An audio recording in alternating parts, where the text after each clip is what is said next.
Nous nous retrouvons en direct d'Assise pour une nouvelle étape dans cette journée marathon du pape François. Il est attendu ici à la cathédrale Saint-Rufin où il a rendez-vous avec le clergé, les personnes consacrées, religieux, religieuses et les membres des conseils pastoraux de ce diocèse. Mais il prend le temps, vous le voyez, de saluer aussi les fidèles qui sont massés par milliers dans les petites rues de la ville d'Assise. Le pape François qui a célébré la messe ce matin sur la place Saint-François. Peut-être étiez-vous en notre compagnie dans son homélie. Le pape a rappelé que dans la vie de François d'Assise, l'amour pour les pauvres et l'imitation du Christ pauvre sont inséparablement unis. Ce sont les deux faces d'une même médaille, a-t-il dit. Il a invité à ne pas se tromper sur la paix dont parle Saint François, la paix franciscaine. Ce n'est pas un sentiment doucereux, sucré. S'il vous plaît, ce François-là n'existe pas, a martelé le pape. Ce n'est pas non plus une espèce d'harmonie panthéiste avec les énergies du cosmos. Ça non plus, ça n'est pas franciscain, même si c'est une idée que certains ont construite. La paix de Saint François est celle du Christ et la trouve celui qui prend sur soi son joug, c'est-à-dire son commandement: aimez-vous les uns les autres comme je vous ai aimé. Le pape François qui a déjeuné avec des personnes accueillies par la Caritas d'Assise et puis qui est ensuite, il y a quelques instants, allé prier à l'ermitage des Cartieri, petite cellule.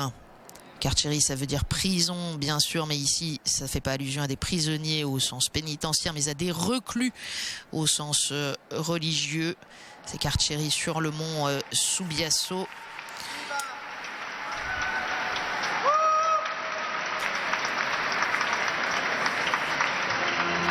Un temps de prière donc pour le pape, selon le rythme de cette journée, un temps de prière en privé dans l'un des lieux éminents franciscains de cette ville d'Assise, et puis ensuite une rencontre. Voilà, on laisse éclater la joie dans cette cathédrale Saint-Rufin, alors qu'entre juste avant le pape, ceux qui l'accompagnent aujourd'hui durant toute cette journée, il s'agit des 8 cardinaux que vous voyez sur ces images, 8 cardinaux de différents continents choisis par le pape pour l'aider à réfléchir à la vie de l'Église, sa gouvernance en particulier, qui viennent de passer 3 jours complets de travail avec le pape François et pour lesquels on a annoncé déjà de prochaines sessions de travail. La toute prochaine sera au mois de décembre.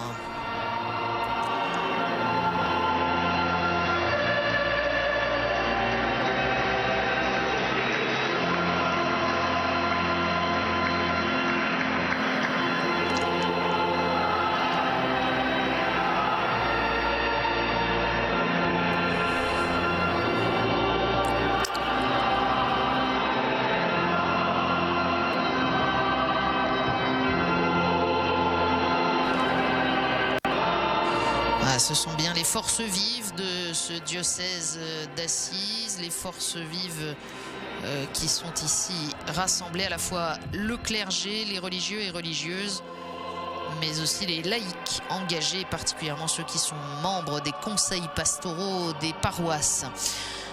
En attendant l'entrée du pape, un mot sur la suite du programme de cet après-midi. À la fin de cette rencontre à la cathédrale, le pape se rendra à la basilique Sainte-Claire. Il ira vénérer le corps de Sainte-Claire dans la crypte. Et puis, il priera devant le fameux crucifix de San Damiano qui est désormais dans la chapelle du Cœur. Enfin, il adressera quelques mots au monial Clarisse Cloîtré. Ensuite, il se rendra dans un autre haut lieu, à Sainte-Marie-des-Anges, autre basilique de cette ville qui en compte un nombre inhabituel. Et le pape aura rendez-vous avec les jeunes sur la place devant la basilique. Mais avant cela, il ira se recueillir en prière à la Portioncule.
Des autorités civiles très présentes tout au long de cette journée.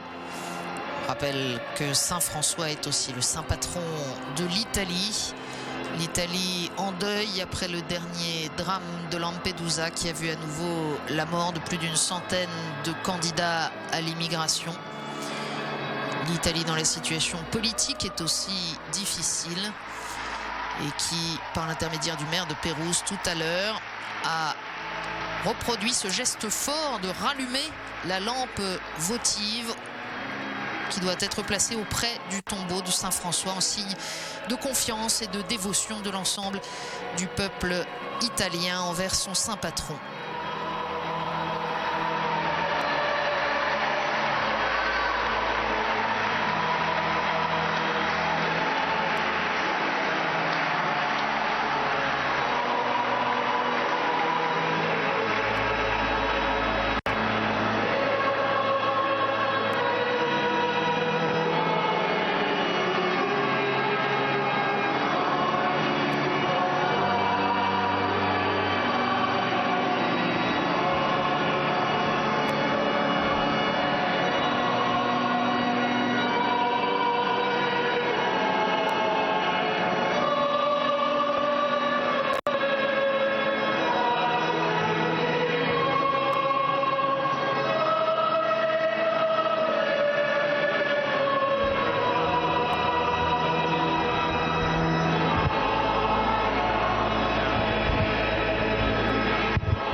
Le pape qui se rend d'abord dans la chapelle des fonts baptismaux où Saint François et Sainte Claire furent baptisés, conservés dans cette cathédrale désormais qui à l'époque se trouvait dans l'église Sainte-Marie.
distingue à peu près le pape François qui continue de remonter la nef de cette cathédrale derrière la forêt des appareils des photographes professionnels. Il y a là de très nombreux médias qui suivent les événements de cette journée, mais aussi évidemment la forêt non moins dense des écrans de téléphones portables ou de tablettes au sein de cette assemblée. Je ne sais pas si la bande son vous permet véritablement de le percevoir, mais c'est une explosion de joie qui manifeste au moins aussi fort que le cœur la liesse qui habite ici, ces forces vives du diocèse d'Assise qui se préparent à ce moment de rencontre avec le pape François, qui se prépare surtout à l'écouter,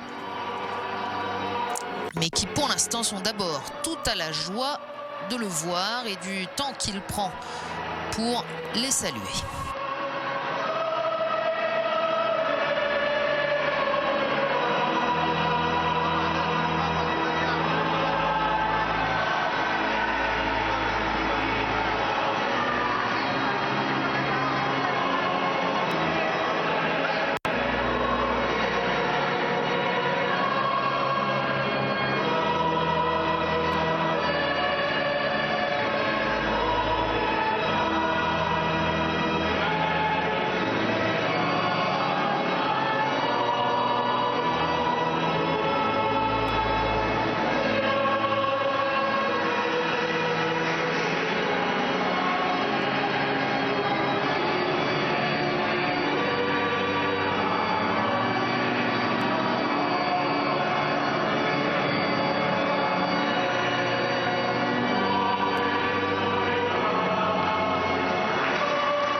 Bienvenue, Pape François. Bienvenue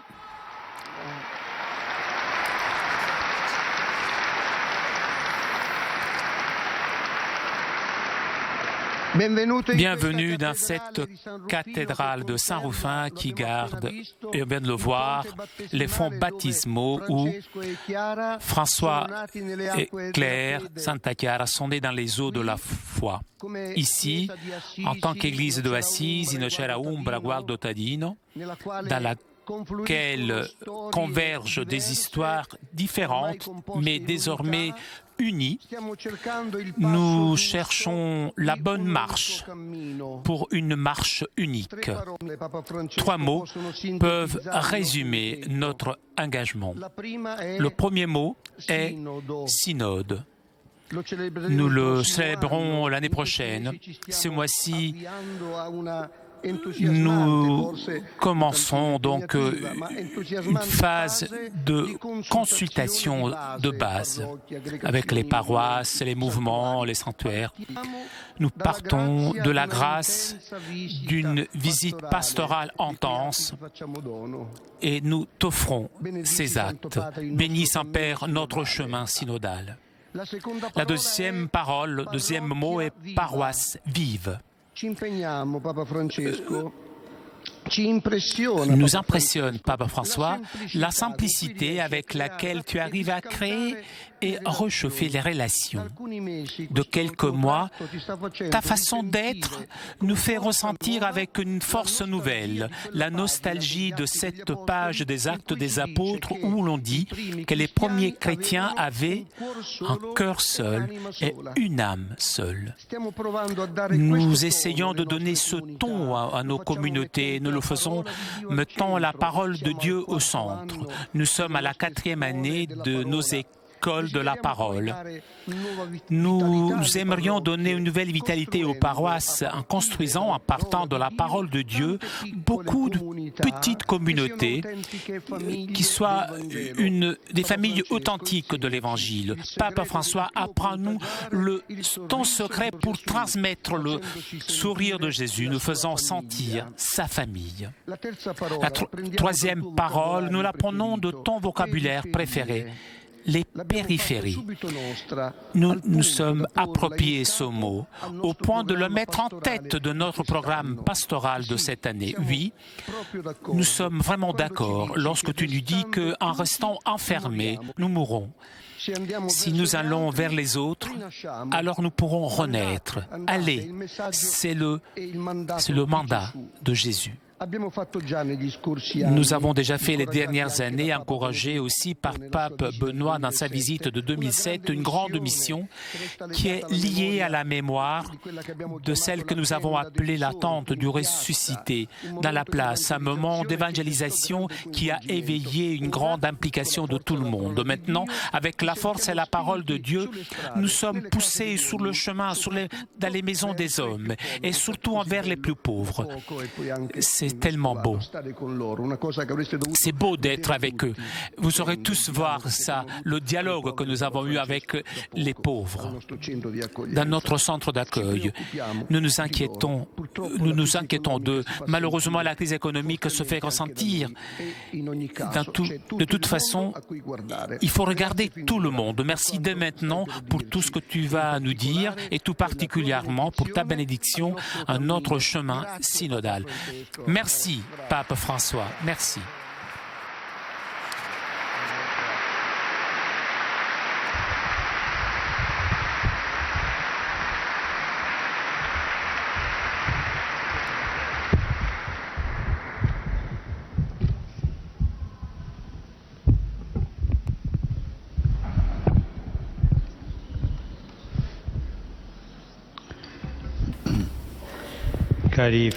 Chers frères et sœurs de la communauté diocésaine, bon après-midi.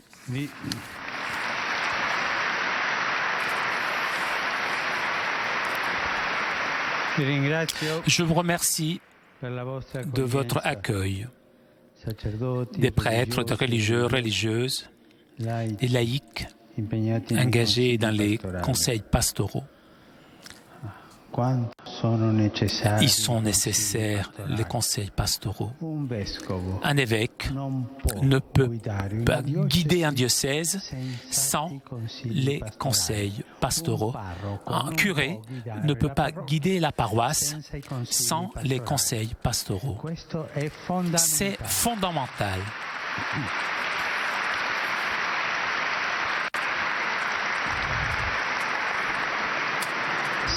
Nous sommes dans la cathédrale.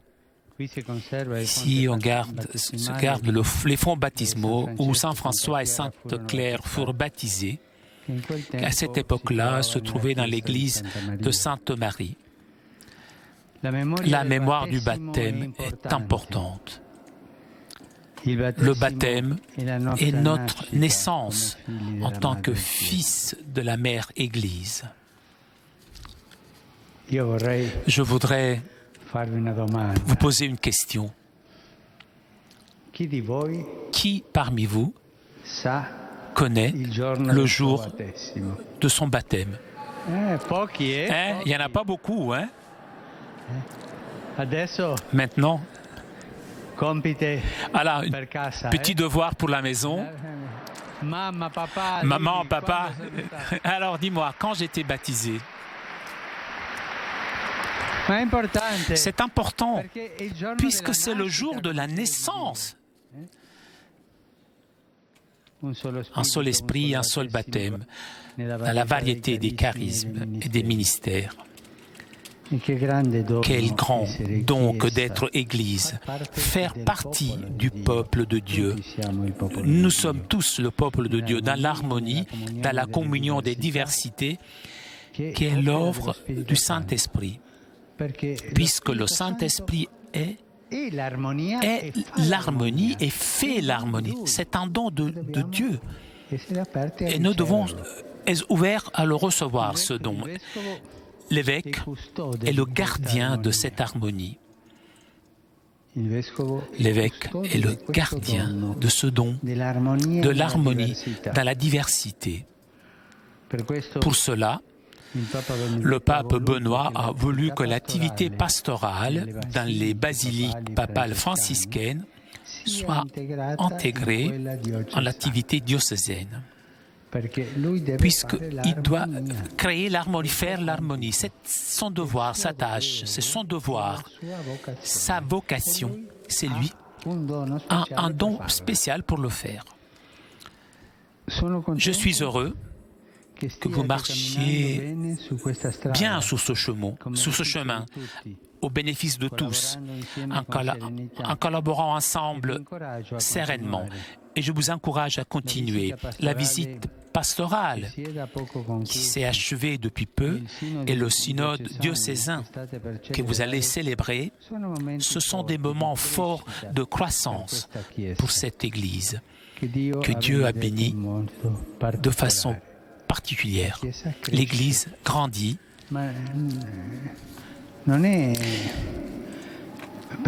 Ce n'est pas pour faire du prosélytisme, non, ce n'est pas pour cela.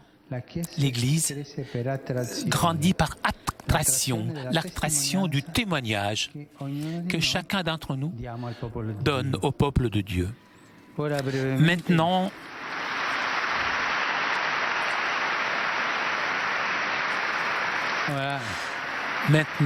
brièvement, je voudrais souligner quelques aspects de votre vie de communauté. Je ne peux pas vous dire des choses nouvelles, mais vous confirmer dans les choses les plus importantes qui caractérisent votre chemin diocésain. Première chose est écouter la parole de Dieu. L'Église est cela. La communauté, c'est l'évêque qui l'a dit, la communauté qui écoute avec foi et avec amour le Seigneur qui parle. Le plan pastoral que vous vivez insiste justement sur cette dimension fondamentale. C'est la parole de Dieu qui suscite la foi, la nourrit, la régénère. C'est la parole de Dieu qui touche les cœurs, les convertit à Dieu et à sa logique qui est tellement différente de la nôtre. C'est la parole que Dieu renouvelle nos communautés. Je pense que nous tous nous pouvons améliorer un petit peu sur cet aspect, devenir encore plus auditeurs de la parole de Dieu pour être moins riches de nos paroles et plus riches de ses paroles. Je pense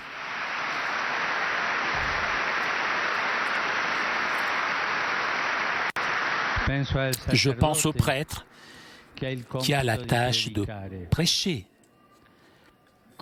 Mais comment peut-il prêcher si avant Il n'a pas ouvert son cœur, il n'a pas écouté dans le silence la parole de Dieu. Il dira, ces homélies qui n'en finissent jamais, ennuyeuses, dans lesquelles on ne comprend rien.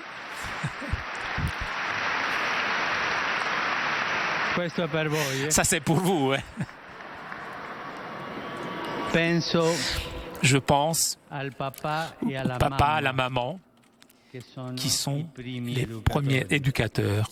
Comment peuvent-ils éduquer si leur conscience n'est pas éclairée, illuminée par la parole de Dieu, si leur façon de penser et d'agir n'est pas guidée par la parole? Quel exemple peuvent-ils donner à leurs enfants?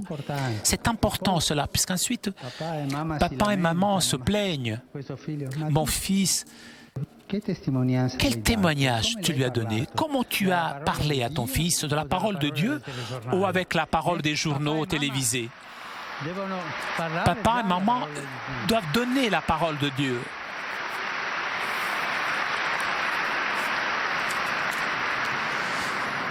Je pense aux catéchistes, à tous les éducateurs. Si leur cœur n'est pas réchauffé, chauffé par la parole, comment peuvent-ils chauffer le corps des autres, des enfants, des jeunes, des adultes? Il ne suffit pas de lire les Écritures. Il faut écouter Jésus qui parle dans les Écritures. C'est justement qui parle dans les Écritures. Il faut être des antennes qui reçoivent, s'intoniser sur la parole de Dieu pour être des antennes qui transmettent. On reçoit et on transmet. Et l'Esprit de Dieu qui rend vives les Écritures, qui fait comprendre en profondeur, dans leur sens véritable, plein. Demandons-nous, l'une des questions envers le synode, quelle est la place que la parole de Dieu a dans ma vie, la vie de chaque jour? Suis-je syntonisé sur Dieu ou alors sur les mots qui sont à la mode ou sur moi-même? C'est une question que chacun d'entre vous doit se poser. Deuxième aspect est celui de marcher. C'est l'un des mots que je préfère quand je pense aux chrétiens et à l'Église. Mais pour vous, en sens particulier, vous rentrez dans le synode diocésain. Faire synode, cela veut dire marcher ensemble. Je pense que c'est vraiment l'expérience la plus belle que nous vivons, faire partie d'un peuple en marche dans l'histoire, avec son Seigneur qui marche parmi nous. Nous ne sommes pas isolés, nous ne marchons pas seuls, mais nous faisons partie de l'unique troupeau du Christ qui marche ensemble. Je pense encore à vous, les prêtres, et laissez que moi aussi je me mette avec vous. Qu'est-ce qu'il y a de plus beau pour nous que de marcher avec notre peuple? C'est beau quand je pense à ces curés qui connaissaient le nom des personnes de la paroisse, qui allaient le rendre visite.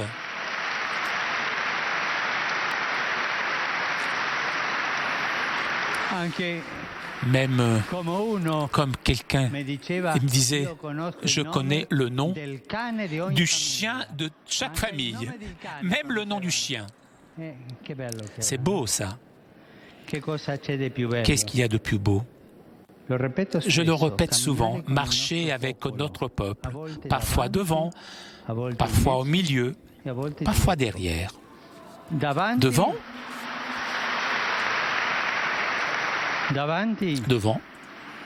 pour guider la communauté. Au milieu, pour l'encourager et la soutenir. Derrière, pour la garder unie. Parce que personne parte, quoi. Personne ne soit trop derrière, pour la garder unie, et aussi pour une autre raison, puisque le peuple a du flair, pour trouver de nouveaux chemins, a le sens de la foi, sensus fidei, comme disent les théologiens. Qu'y a-t-il de plus beau? Dans le synode, nous devons aussi voir ce que le Saint-Esprit dit aux laïcs, au peuple de Dieu, à tout le monde. Mais la chose la plus importante est marcher ensemble, collaborant, nous aidons réciproquement, demander pardon, reconnaître ses propres fautes, demander pardon, mais aussi accepter les excuses des autres en pardonnant. Ah, il est important ceci.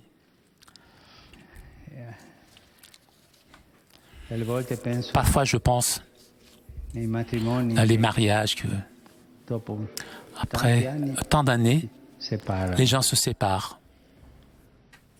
Oui, on n'en est plus d'accord, on ne s'entendait plus, enfin, nous nous sommes éloignés.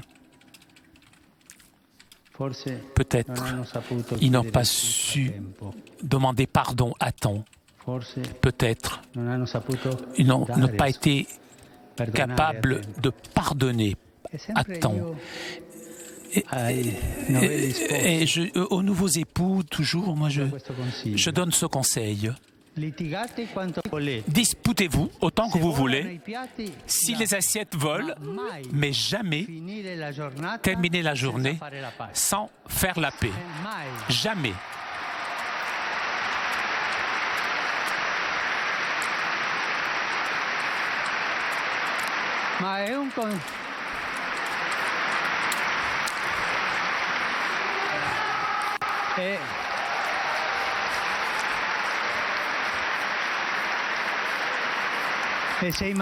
Et c'est les mariages.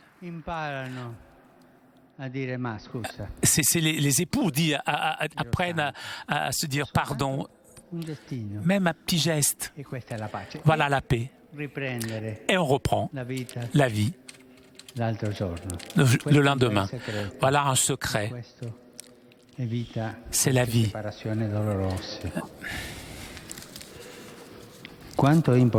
Il est important de marcher unis, sans fuite en avant, sans nostalgie du passé. Et alors qu'on marche, on parle, on se connaît, on se raconte les uns les autres, on grandit dans l'être famille. Ici, demandons-nous, mais comment marchons-nous? Comment marche notre réalité diocésaine? Elle marche ensemble, unie. Et qu'est-ce que je fais pour que cette communauté marche vraiment ensemble? Je ne voudrais pas rentrer ici sur ce sujet des bavardages, mais vous savez que les bavardages divisent toujours.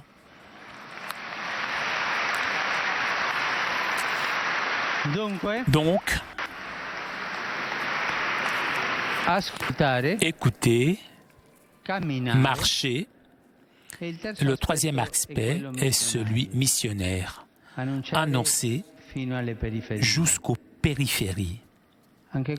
Cela aussi, je l'ai pris de vous, de vos projets pastoraux.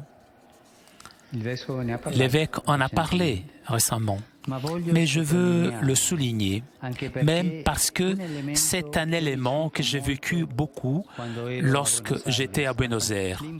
L'importance de sortir pour aller à la rencontre de l'autre dans les périphéries, qui sont, oui, des lieux, mais ce sont surtout des personnes dans des situations de vie particulières.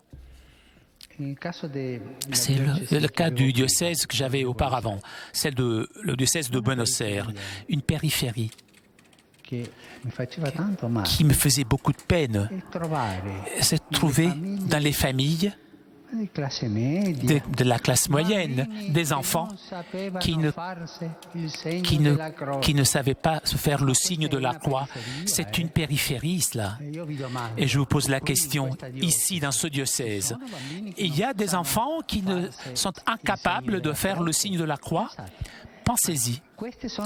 Ce sont des véritables périphéries existentielles où Dieu n'existe pas.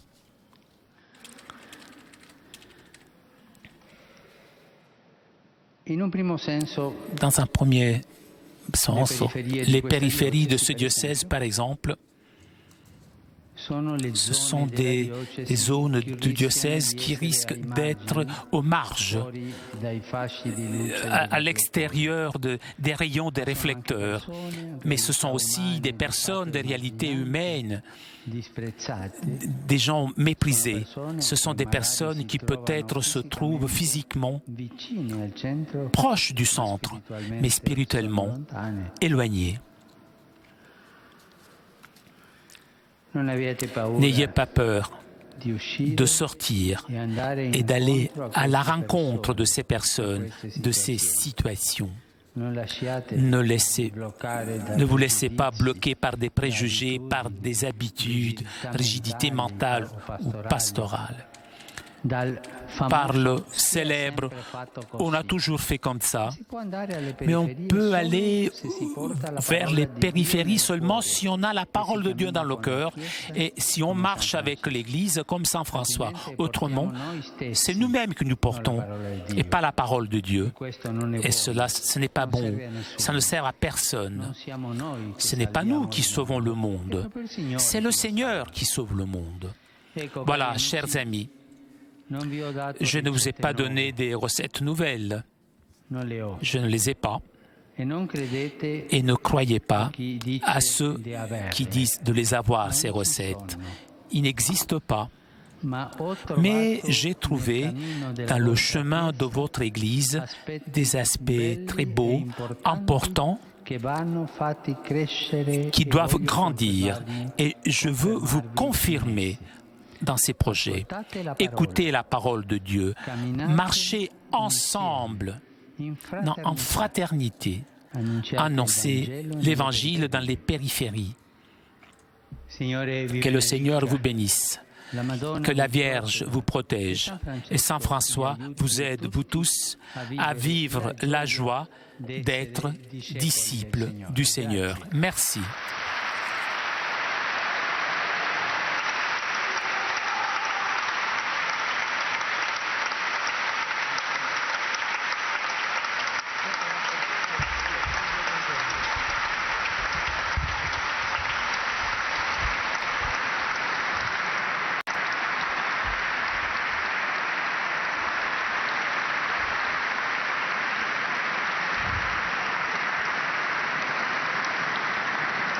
Vogliamo dire insieme la preghiera del Sinodo, insieme con il Santo Padre che dopo benedirà il nostro cammino. L'Assemblée est maintenant invitée à réciter la prière de ce synode qui s'ouvre pour le diocèse d'Assise avant de recevoir la bénédiction du pape. Trovate sui libretti la preghiera per il Sinodo. O Cristo, nostra via. Christ, notre chemin, nous avons confiance en toi. Sur tes pas, nous voulons marcher, écoutant ta parole. Et avec ta parole, en allant vers le synode, qui nous engagera à réfléchir et à décider parce que la foi en toi revienne à être dans nos terres bénites, un critère de vie, principe d'amour, raison d'espérance. Rends-nous capables de marcher ensemble, mettant ensemble nos dons et effuse sur nous ton Esprit Saint, afin que nos pensées et nos paroles viennent seulement de toi et qui reviennent vers toi.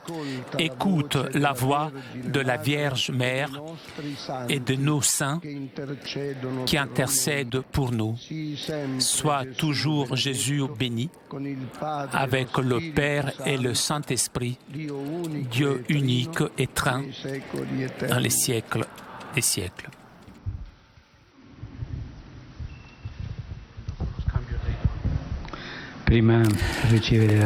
Avant de recevoir la bénédiction, confions ce chemin synodal à la Vierge. Ave Maria, piena di grazia, il Signore è con te. Sei benedetta fra tutte le Santa Maria.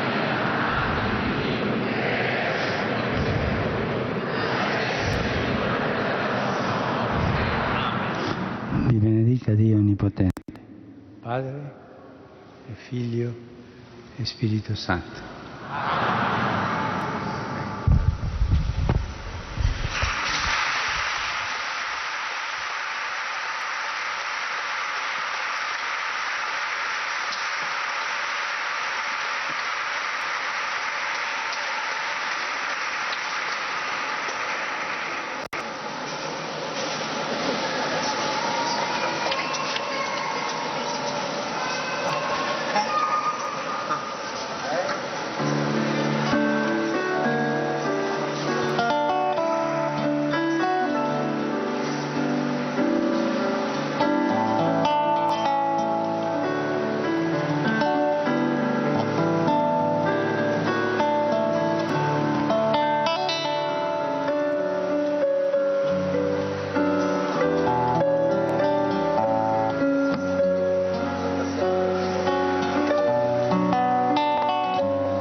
Salutation et remise des cadeaux après ce véritable festival de conseils à usage de la vie quotidienne des communautés chrétiennes donné par le pasteur François. Alors ça va évidemment fondamentalement dans le sens de cette démarche de synode entreprise par le diocèse d'Assise avec ces trois grands aspects qu'a développé François: écouter la parole de Dieu, avancer, cheminer ensemble dans la fraternité et puis aller jusqu'aux périphéries, annoncer l'évangile mais dans son style inimitable. Vous aurez goûté évidemment le caractère particulièrement concret du propos du pape. Par exemple, sur la manière de faire vivre l'Église, les conseils pastoraux sont nécessaires. Un évêque ne peut pas conduire son diocèse ni un curé sa paroisse sans avoir son conseil.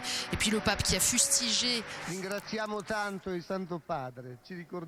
l'évêque d'Assise qui remercie le pape pour ce cadeau traditionnel qui est fait lorsqu'il visite une cathédrale. Le pape, vous l'avez entendu, qui a fustigé les homélies interminables, ennuyeuses, auxquelles on ne comprend rien, invitant les pasteurs à se nourrir de la parole de Dieu, et puis qui pose la question aussi aux parents: est-ce que vous voulez nourrir vos enfants de la parole des journaux ou bien de la parole de Dieu? Le pape conseillait aussi pour les couples, je dis aux nouveaux époux: disputez-vous autant que vous voulez à faire voler les assiettes s'il le faut, mais ne terminez jamais la journée sans avoir fait la paix.